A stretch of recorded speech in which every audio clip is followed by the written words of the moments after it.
So we begin with mobility. Everyone talks about India's EV transition, but adoption for whom? Can we electrify how a whole state moves, its autos, its fleets, its public transport, and make it roads safer while we do it? That's the real question, and this panel is built to answer it.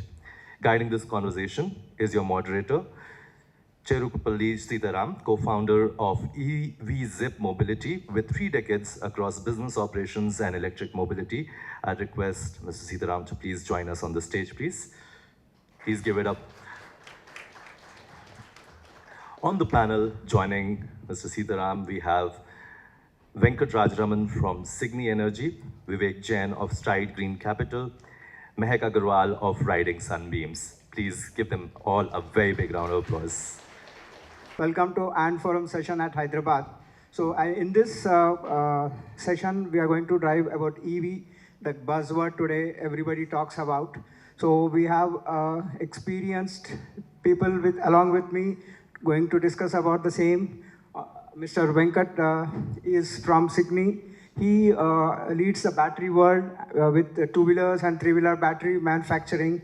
Then on my left side, I have Mr. Vivek Jain, who is from typically financing EV fleet and trying to, help people buy EVs on a larger scale.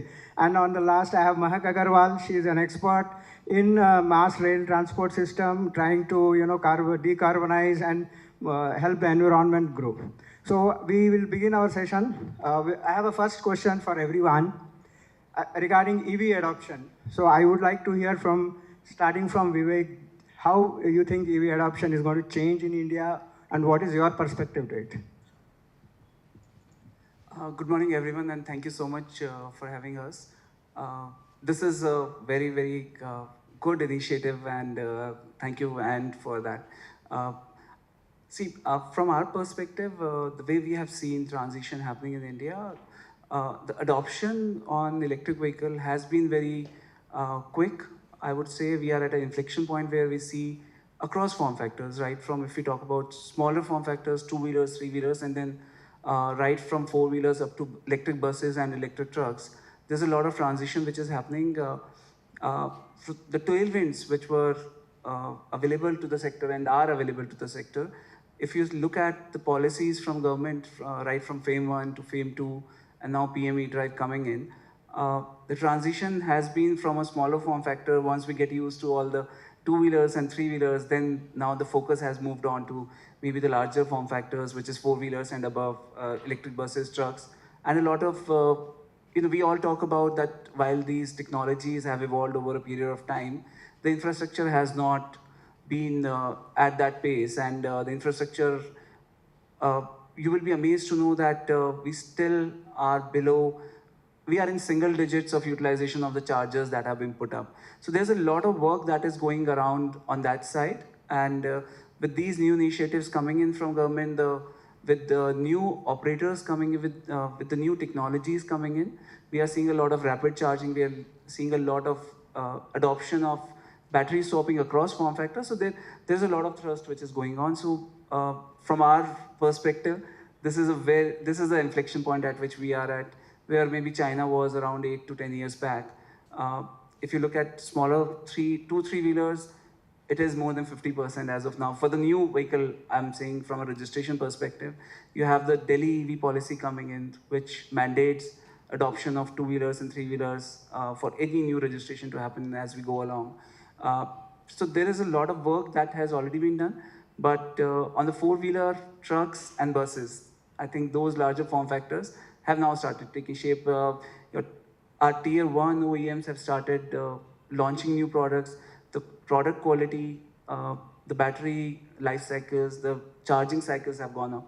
So there's a lot of, I would say, confidence that we have got now to keep fueling this industry through capital. So, good insights by Vivek. Now I would like Mahak to elaborate more on this.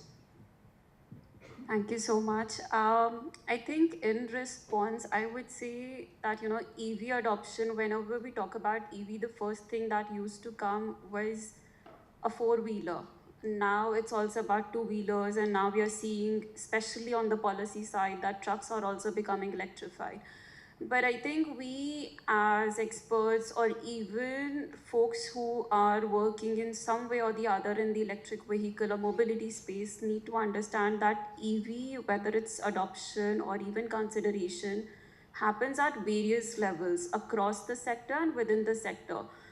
It could be as small as a household deciding to adopt an EV. So for instance, in our household, which currently has 5 members, there are 4 drivers, and everyone has a very different take on which vehicle we want. And the final decision comes to the father, no matter how big their offsprings are, because he's from the generation where the first car was the car which marked कि हाँ हमारा घर अब एक औहदे पे आ चुका है. That was, the first car was the arrival. And that first car in majority of the Indian households was a Maruti car or a Tata car, because they marked that trust. So for past 10-12 years, me, my brother, my sister-in-law, we have been trying to persuade, let's go for a electric vehicle. My sister-in-law got away with it because she was not of the same blood. She got a Mahindra electric vehicle. Everyone loves that car, but my dad is still stuck. आएगी तो मारुति आएगी, नहीं तो कोई और electric vehicle नहीं आएगी. So now our car dealer, who has sold her 6 Maruti cars in the past, I don't know how many decades, he's like, Sir, Vitara ki electric aa chuki hai, let's buy that. So EV adoption, there is whole lot of things that happen beyond the policy, beyond the modeling, beyond the finance, and it finally trickles down to what happens at your household level. No expert can change whoever is the final buyer in your household or in your company or in the government office. So there is that. And the second bit I would add is, whenever we talk about electrification in mobility sector, not just EVs, the first thing is private vehicles, or now the government procurement, which mandates our entire fleet, or at least majority of the fleet, needs to be electrified. But like, I come right now from a background where we are working on electrification and decarbonization, which are very different things, they're not the same, of the railways and the urban metros. And nobody really talks about electrification of railways, even though that's the biggest mover of goods and people in our nation. So there's a whole lot of things that EV conversation does talk about it, but then there's a bigger chunk of things that we do not talk about it from an adoption perspective and various other perspectives as well. So, Mahak, you have raised a very good question of railways being electrified and government trying to put a 2030 as a deadline. So since you are into this, I would like you to elaborate more before I go to Venkat for some other question. Definitely. So for anyone who doesn't know, Indian Railways in 2021 or 22, it was the first government institution that said कि हम net zero हो जाएंगे.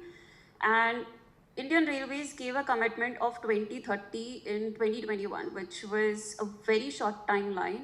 And just a year or two after, our Prime Minister said that India will go net zero by 2070. So, Indian Railways as an institution is going 2030, whereas the nation is going for 2070. That's a 40 years time gap. Since then, I don't know why we are not talking about it as an Indian, no matter all the good and the bad things that we might have in India and other parts of the world. Indian Railways has electrified 99.4% of its broad gauge network as of March 2026. We are not talking about it. We are not even celebrating what we have done. This year, the union budget earmarked the largest allocation to Indian Railways, and that was after Operation Sindoor last year.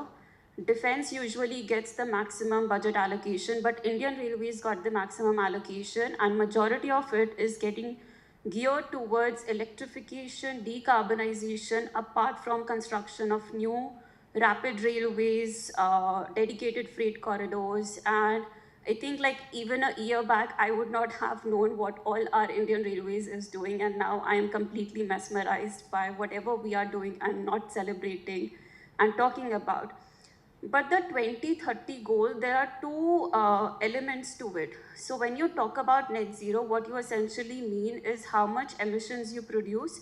You're going to balance it out in one way or the other and reduce the emissions as well. So scope 1, which is your direct emissions, the railways is doing immensely well because, as I mentioned, it has electrified almost 100% of its broad gauge network. Which means that previously when it was operating diesel locomotives, it is now electrified that, so your emissions are very less as compared to what was the situation a decade ago. But the bigger issue is on the scope 2 side, which is the emissions that are coming from your electricity. So despite electrifying your channels, you're still sourcing from a grid which is still over 60% coal-based or gas-based. That means you just moved your emissions from your diesel locomotives to the grid, or rather the transmission lines from which railways procures. So it's, I would say, to simplify it or to make it a bit more relatable, it's essentially like हमने Coke को Diet Coke से replace तो कर दिया, but we have not really been able to manage the negative impacts of it. Thanks, Mahak, for the insights. To take this discussion further, see, today, the geopolitical scenario in the globe where, Hormuz is open, closed, and oil movement has become a challenge. So how do you, Venkat, see EV adoption being rapid, or just this is because of the geopolitical movement that you see the adoption increase, or it is but natural going to increase? Please. Thank you, Sitaram. So I just want to take it up from where Mahak left. I thought that was very interesting. 2 points she said. One, the EV adoption is non-uniform, right? There are some categories of EVs where the adoption is faster. Some of them are laggard. And I think that is how it is expected to be, right? So you do not expect a very uniform adoption across the sector. That is one. Of course, if you talk about what Vivek said in terms of from the policy perspective, earlier our policies were more focused on two-wheelers and three-wheelers, so because 84% of the vehicles on India's roads are two-wheelers and three-wheelers, right? You've got a much smaller percentage with respect to the rest of the other category. And number two, Mahak's point for that the father is the deciding authority. ICE engine took 6 decades, before you could have one, reliable Maruti, you could have one reliable, GM and so on and so forth.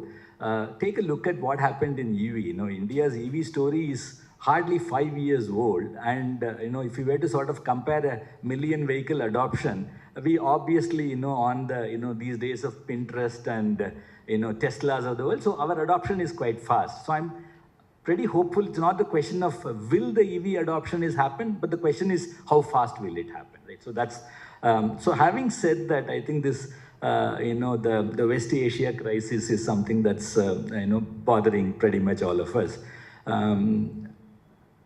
Today, we have an impact on crude oil, right? So we also know that, all of us are feeling that pressure in terms of increase in the, prices and so on and so forth. And at the same time, we are also seeing the impact on the electric vehicle side as well. Predominantly, from a battery perspective, because, the lithium carbonate prices have gone up, copper, aluminum prices have gone up. You've got, sulfur, which is used for electrolyte, has gone up because it's a byproduct in the refineries and so on and so forth. So there is an impact, okay? The question is, what should we do about it, right? So today, we cannot manufacture crude oil, right? We don't have that. It's not something we can do. But India can definitely manufacture a lot of things which are going into an electric vehicle ecosystem, right? So today, this is something which is in our control, right? Whether it is, power converters, whether it is, even cells, albeit importing some components from elsewhere in the world and so on and so forth. This thing is, I don't think we should be comparing, crude and EV, is this going to happen or some such thing? But definitely, I think our focus has to be on, how fast can we innovate? How fast can we look at, maybe alternative chemistries? How fast can we look at our dependence on critical minerals? How fast can we set up, processing infrastructure and so on and so forth? But that's the direction that, we ought to take. And I'm clearly seeing that that's the direction we are already taking, actually, right? So maybe I'll pause here and then maybe we'll come back subsequently. Yeah, sure. The biggest question Venkat was also trying to say, see, every government, including the central government today, Delhi government, now we are sitting here in Telangana, Hyderabad. The Telangana government also has set some timelines for transition into EV. So what is your take, Vivek, on this transition?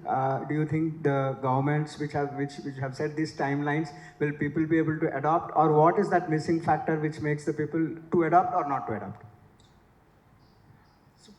So from adoption perspective, I think the way we can look at it, we can divide mobility maybe into two parts. One is your personal mobility, where someone like me would want to buy an electric vehicle, be it a two-wheeler or a four-wheeler. There, I think capital is not a challenge, because all the lenders, we talk about banks and BFCs or other type of lenders, they are very comfortable because they are not looking at the asset. They are not taking much of an asset risk. They are underwriting the individual, maybe their bank statements, income statements, bureau scores, and then doing financing against that. So that adoption is more of a personal decision than a decision which requires some kind of a capital push. So their capital is not a challenge. It's maybe the incentives across various states, across various cities through the GST benefits or maybe the registration benefits. Those incentives have been helpful, but it again boils down to whether we are comfortable with that particular OEM or that form factor or not. And now with the mainstream, like I said, the mainstream OEMs coming in, we have seen the way Ather has been taking shape. TVS has come up with a very reliable product, or Bajaj has come up. So all these OEMs who have very good penetration. There's a lot of trust that has already been created in our households.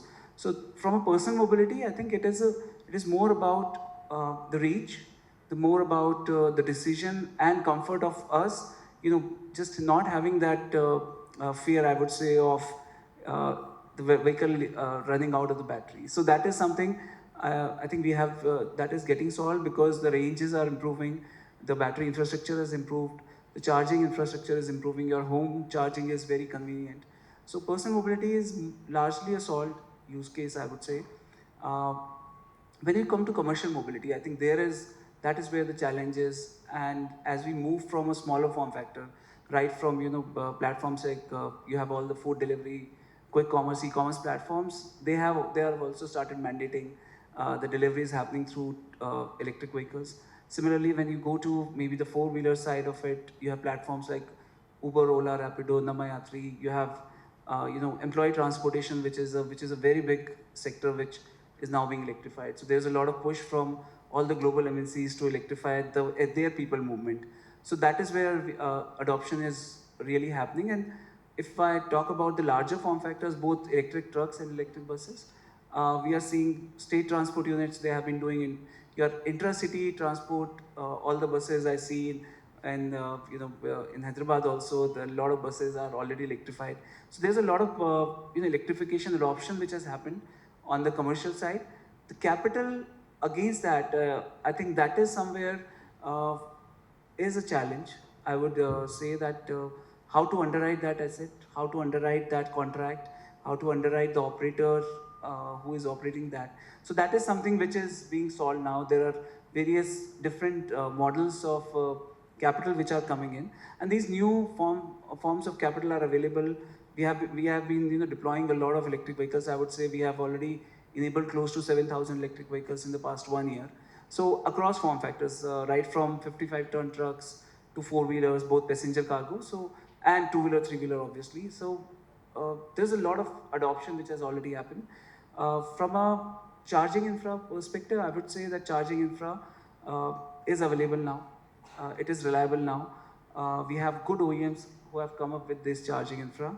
On the battery side, like we said, I think supply chain is something which we have been trying to solve, but we have now products which are close to 85 to 90% indigenized. I think the cell level is something that we have to solve for. Otherwise, we are almost everything is now being manufactured in India. We have global tie-ups for motors. We have very strong OEMs who have been doing it for maybe last 5-6 decades for the ICE, all the chassis and other suppliers. So tier 1 auto suppliers, the supply chain is already ready. So that ways we are there. I think one thing that is to be solved at a larger scale is the grid. So grid, if we, while from I would say from a supply perspective, from a capacity perspective, grid is close to 55% renewable, but from a utilization perspective, it is still 60% fossil and other form factors and non-renewable. So that adoption, that is now being solved because India has such a good solar as well as wind power. The problem that we were facing was that we were losing a lot of energy. Now battery energy storage, which is taking up shape, it has solved that problem for non-peak hours also. So when you can generate during the day, but you can store it and then you can utilize it in the later parts of the day. So so I believe that electric vehicle ecosystem, the battery ecosystem, charging infra, and battery energy storage. And then obviously the grid coming in. When you combine all of this, there's a lot. We are moving in the right direction. I think we are at that point that now we would see a lot of work happening, and have forums like this actually enables people to have that discussion also. Absolutely, Vivek. So, still continuing my question about public policy on EV adoption transition, I would like yesterday the central government Ministry of Road Transport has said that for 7 years there will be no permits for EV vehicles, which again is a very big push for people to adopt EVs in commercial sector, especially the trucks and cabs and all. So. I would like Venkat to elaborate more on EV adoption by the transition by the push by the governments, especially this particular question. Yeah, so I think EV predominantly is policy driven, right? So today there are many times comparison with China happens, inevitably so. But I think the comparison in a way isn't right in my opinion, because the journey, the trajectories are all very different. But having said that, going back, I think today if you were to look at, I think Vivek talked about for example, a 2-wheeler or a 3-wheeler kind of electrification. We are still maybe hovering around 2.5 million vehicles, and we are still a small percentage in terms of penetration, right? So, and if you were to look at the policy progress, right? 6 years back we had this first policy called FAME 1, where it promoted significantly the 2-wheelers, right? Because 80% of vehicles are 2-wheelers. Then when FAME 2 happened, it said that, listen, I don't not only want to promote the 2-wheelers, but also in some sort battery swapping and so on and so forth. Then when FAME 3 happened, then it was more towards EV 3-wheelers, to some extent bigger vehicles and so on and so forth. Then it transitioned into PM E-Drive program, right, which is predominantly focused on public charging infra and then mass transport, which is electric buses. And of course, we have now CAFE norms which are coming up, which is basically saying that the total tailpipe emission for an entire OEM should be within a certain limit and so on and so forth. I think directionally, these are all the right directions, right? Because we want to sort of make sure that one category is addressed and then we go to the next category. The challenge that we may need to do is we may need a sustainable policy. For example, many of us know when FAME 2 became to FAME 3, there was a lull of 3 months. The entire vehicle sale dropped during those 3 months, right? So, and then when there was a transition from FAME 3 to PM E-Drive, something similar had happened, right? So we may need a lot more continuity in terms of policy.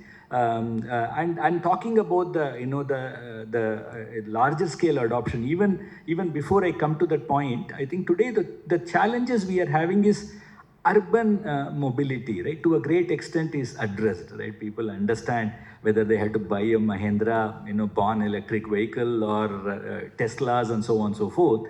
Our challenge is the tier 2 and tier 3 towns and cities, right? So today, I still believe, Vivek, that, getting financing, low cost financing for for an electric vehicle is still not as easy as that of getting a TVS scooter, for example. So I think that is one challenge that we still need to, and second, we do not still have, charging infra in those places, right? For example, if we were to go to tier 2 or tier 3. And third, you do not have a service network as well, right? Because ICE engine, every street corner, you have got somebody who will be able to even open up your engine and then do the service and rectification. Electric vehicle still needs, I think the ecosystem development is going to be very important for us to do. And we are in the right direction. I think, as long as there is a policy continuity and then we are able to sort of just not focus on only the, the city mobility, but also focus on, tier 2, tier 3 and so on and so forth, then this progress will continue. Yeah, so Venkat, you have rightly pointed out. See, the majority of Indians stay in tier 2, 3, 4, and below, not in tier 1, where adoption is fast and happening. So there is one more interesting thing. People are talking about solar-based EV. Now, if I have a question for Mahak on this, if the so much electrification which the central government has done in the Indian railways, if all that could have been pushed to solar, what would be the impact we could see? I would like you to elaborate more on that. Yeah, what I'm saying, Indian government has almost, as we were discussing, 2030 they'll complete the electrification process, right? But again, electricity is being derived either by thermal or fossil fuels or other forms of generation. But if this entire thing, the huge tracks which are available in the country, if they were supported by solar, what would be the real impact be for us as an Indian? I think that would be an ideal condition where we actually put as much of not just solar, but a combination, like that's what we call like pure vanilla solar or, a mix of renewable with storage. I think it would be ideal if we can transition our entire grid into a renewable, but the way our grid is structured, the way it is being operated, it is not possible to make it 100% renewable. There will be on an electron to electron basis or on a minute to minute basis, there will be moments where you will have to rely on gas or coal to just be able to maintain the needs of the community, of the government, and for strategic purposes. So I think it's very idealistic and in some ways not realistic to say कि हम अपना पूरा grid renewable कर देंगे. That's not possible at all. The aim is to maximize on an electron to electron basis, not just from simple accounting perspective, to say that our grid is as clean as possible via a mix of renewables. And we have to be open to owning up that this is something that's not possible. Like, for instance, railways keep saying कि हम 99.4% या 99.6% electrified, and why doesn't it say कि हम 100% electrified? And because they know that 0.5, 0.6% is the strategic bit or the segment which seems very small, but in actual numbers, it's a very big number given the scale at which railways operates. And it is that segment, it cannot electrify given where it is situated or for the defense purposes it might be serving. So I think it's very idealistic to say कि हम solar कर देते हैं, हम mix कर देते हैं, and it's brilliant to see some states going and saying कि जो भी नया project आएगा, whichever new project comes in, like for instance Maharashtra and UP, saying that whichever new project comes in, whether it's solar, whether it's wind, it has to have key component of energy storage, otherwise it's not gonna get approved. Because government is acknowledging, and the sector, whether it's private, semi-private or non-profit sector, they all are working together. They're not working in friction as used to be the way where we would say ki government is not working, government is not doing. I think there is now, at least in the past decade, we have seen there has been a push for energy transition across sectors, across grids, understanding that energy transition is something that is at the end of the day more resilient, makes more sense from an economic and financial perspective, and it's not just something that looks good on a country profile when they go to a COP or another, global convening and say that we are doing XYZ. So I think that is something that we need to be cognizant. And I think what Sir was saying that, policy is key driver for EV. I just wanted to make one note. I feel like I have worked for a couple of years on climate campaigns in the US and in the UK, and I feel sometimes there are crises which can change the way we work on different elements which decades of policies and campaigns cannot do. Like what the West Asia crisis is doing right now in terms of pushing the governments towards subsidies, towards electrification, towards energy transition, that crisis is something that no policy push in the past decade or 2 decades could have imagined in terms of adoption or speeding up, whether it's your, bureaucracy hurdles or anything and everything from the smallest to the biggest scale. So just a quick note on that. Yeah, very informative. I have a question for Venkat. See, today when we are talking about battery technologies, people still rely on Chinese imports for lithium-based, whether it's lithium-ion, lithium ferrophosphate, or XYZ. So we have heard that sodium-ion technology is being pushed, and there are a lot of research going on that. Once, if we are able to crack that, how do you think, the EV, the cost of the EV, will it decrease, increase, or, the life cycle will increase? Because this has a lot of impact on the buying per se, as well as on the financiers to invest their money too. More on this. Yeah, I think this needs a slightly broader outlook as well. Today, the lithium ferrophosphate, Sitaram, the LFP, is the dominant technology, right? No doubt about it, because globally you have got over 3 terawatt hour of manufacturing capacity, and of course one country is dominating that. For the question that we need to be asking is, unfortunately, India is not endowed with all the critical minerals we need, right? Whether it is lithium, whether it is cobalt, whether it is manganese, and all of them. So that's one of the reasons why, the Mines and Minerals Act that we formulated a couple of years back is trying to sort of acquire some of the mines elsewhere in the world so that we are at least self-sufficient to some extent, right? But having said that, I think that is not the only approach we need to be looking at. And I think the alternative chemistries that Sitaram talked about, I am truly excited about it, right? So, for example, sodium ion, let's take that. Why do we need that? One, sodium ion is one such technology which is globally proven, right? If you have seen about a week back, there was somebody who announced 60 gigawatt hour of sodium ion, a company called Hyperstrong, with a collaboration with one of the large manufacturer.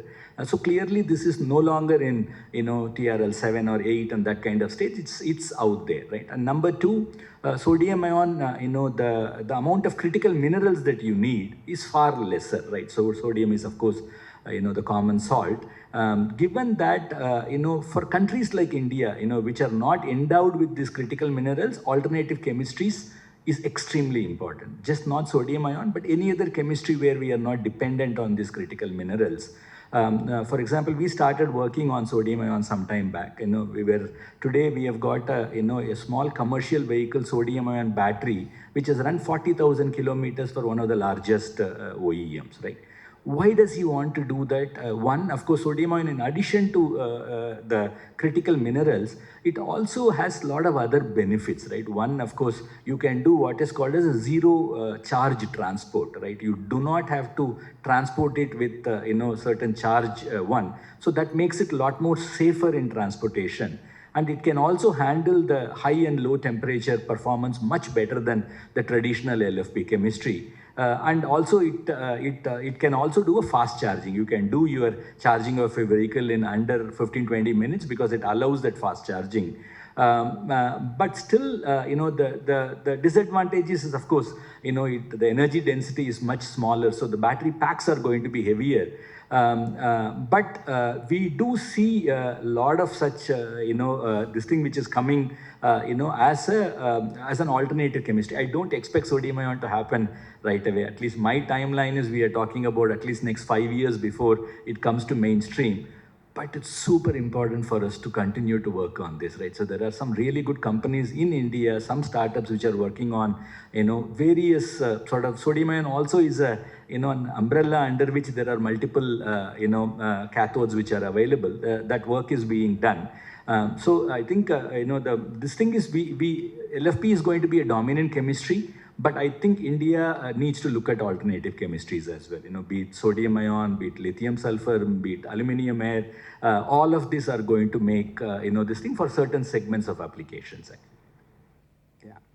So good insight on sodium ion technology and its adoption or coming into India. So we are almost at the verge of wrapping up. I can see the timelines which have been given to us is almost getting closed. So I have one question, one word answer for all of you. What's the biggest obstacle to EV adoption, mobility future? Money, policy, infrastructure, or mindset? I would say mindset. And the reason I say that is majority of us still believe that EV adoption ends with electrification. That is not true. Electrification is one thing, but decarbonization of where that electricity is coming, that is the,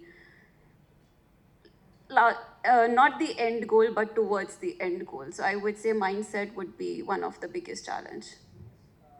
Elaborate more on decarbonization, a little bit for everybody's Yes, so decarbonization essentially means that, we are trying to reduce the intensity of carbon emissions from either a vehicle or a sector or, your grid from where you're sourcing the energy. So decarbonization essentially just means reducing the carbon intensity.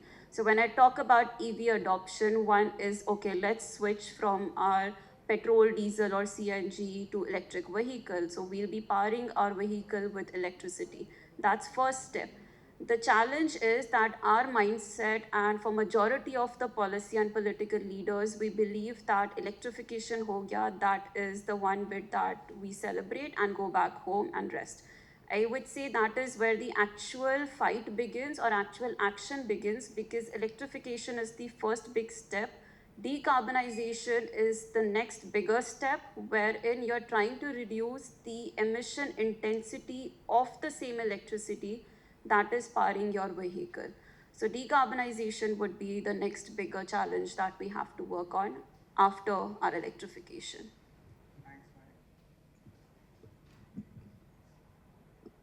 Yeah, same question, one word answer from Vivek. I would want to say capital, but I think infrastructure is something. You feel capital is taken care of? Capital, we are there. Yeah, Stride Green is sitting beside to take care of the capital part. So you say it's the infrastructure. Same question from Venkat before we close. So Sitaram, all of the above is not applicable, I guess, actually, for this. Fine. Yeah. So, but if I were to pick one, I would still pick on policies and regulation, because I think for us, continuity and this over a longer time horizon, which would bring in investments, which would bring in, because these are all, for example, lithium cell technology, takes 5 years before, the products gets qualified. And if you do not have that visibility over the next 5-8 years, the investments won't come in. So I would still put, policies as a big enabler for this, actually. Great. So we are just wrapping up this session. So from whatever I infer from all these experts, policy driven by the government becomes the first important and priority for faster adoption in terms of tax benefits or the push. For example, Telangana government has pushed its employees, stating that if you guys buy a two-wheeler EV, we give you a 10,000 rupees, a cash back or reward or a subsidy. So these kind of things will definitely push the EV adoption. And on this note, I thank you everyone for patiently listening to what all we said. Hope some information could make sense to your understanding of EV and its related businesses. Thank you once again, everybody, for your time. A big round of applause. I think what stood out